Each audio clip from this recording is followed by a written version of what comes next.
Hello there, this is Jay here from Jay's Vintage Junk, and this is just another of my little quickie videos of something I raked out of a skip this morning. I had to nip into the local town to the bank, and as I was walking back to my car, there's a pub which shut down last year, and the builders had started in there stripping it out, and as I walked past the skip I spotted this in the top of the skip, and there was a young lad coming out of the building with a wheelbarrow full of bricks, and I said, "Alright, I'll take that," and he said, "Yeah, help yourself." He said, "We plugged it in and it don't work, if you want it, take it." And so unfortunately they'd already thrown some crud on top of it, so as you can see the screen's got a little bit of damage on it, but apart from that it's metal. It's actually one of the displays out of the pub. I think they use these behind the bar with various advertising things on, like advertising Smirnoff and stuff like that.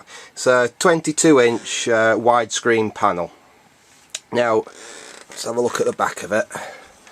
I got this home and I hooked an IEC up to it, plugged it in, and it was absolutely nothing. So I whipped the back off, and yeah, someone's pinched the power supply out of it, which I thought was a bit odd, but yeah, the power supply was missing. So what I did is I found, worked it out, traced it back, and it just needs 12 volts, nice and simple. So to see if I could get it to power up, that's basically what I did. I got a little connector, soldered it on there, and this is just a 4 amp 12 volt supply off one of my LCD monitors, which should be plenty to power this thing up. I hooked that up, I powered it up, and the amplifier sprung to life. The little green light on the front lit up, but the screen was completely dead, nothing at all. So I thought, oh well, never mind. Then I thought I'll just have a quick look. I made sure I had some power coming out of the this is what goes to the inverter. I made sure I had a 5 volt signal. There's actually 12 volt line on there as well. I think the 5 volt switching line, and then the 12 volt line to power the inverter, and I had power coming off there. So I thought, right, I'll strip the inverter board out.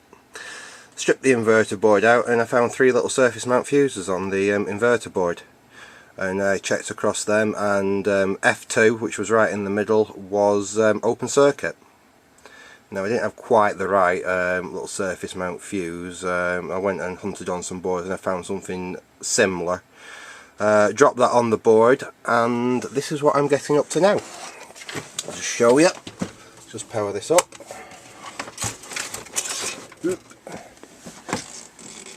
And you get a little click out of it. Yeah, look. Now this up to now is all I can get. Is I get a blue screen, the volume control, so it's definitely not dead, and I can flick through 9 channels. Now what I think this is this has got a lock on it. It was designed to, obviously, for use in a pub, and all they wanted the people behind the bar to do was be able to flick through a few channels and adjust the volume, so it's pretty much locked out. Up to now I have not figured out a way of unlocking it, but what I've thought, now I know the panel's good. I mean, it's got some damage up there, but for what I'm intending to use this for, I'm not really bothered about that. When it's got an image on it, it will be absolutely fine. It's there's no dead pixels, no lines down it, nothing that you'd expect from a panel which I've just raked out of a skip. And this has got some age to it. This, I've checked the ICs on it, and I think this was made in 2002. So it really has got a bit of age to it. It's all aluminium construction. There's not a single bit of plastic in here. It's all anodised aluminium. The front, all the back of this is all aluminium. It's really, really high quality. I've tried getting a VGA, it's got a VGA input on it, it's got a media board, so which gives you composite, analog television and RGB, but I can't get it to do anything. This is the only problem at the moment. Like I said, it seems to be locked. It'll just pick up on the frequencies that it was tuned to and then locked. It seems to have a custom ROM on the board there. All that says is 22-inch PAL. I'm guessing that's what holds all the firmware to drive it, and I guess that's how it's locked. I haven't figured out yet how to either set it back to factory default or at least just get me access to the VGA and the composite and RGB on it. But what I'm wondering is, I've had a look on eBay and you can buy a standard universal driver board for these, and if you just want VGA, they're under a tenner for like a screen like this, because the connector there that goes into the LCD panels is standard. So what I'm thinking is I might, if I can't get this working as it is, just buy one of them cheap boards, connect that into it and just drive it VGA. But if I would really like to do is get this so I can unlock it, I can get whatever locking system they've put onto it so I can use the media board there, and then I've got a 22-inch widescreen composite RGB and VGA monitor for absolutely sod all.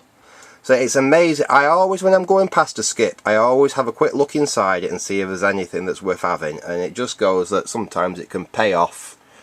And I said it's not in the perfect of conditions, but it's a nice 22-inch widescreen, so wide I can't even get it in the shot of this little camera I'm using, monitor, and it would be good quality. It weighs a ton.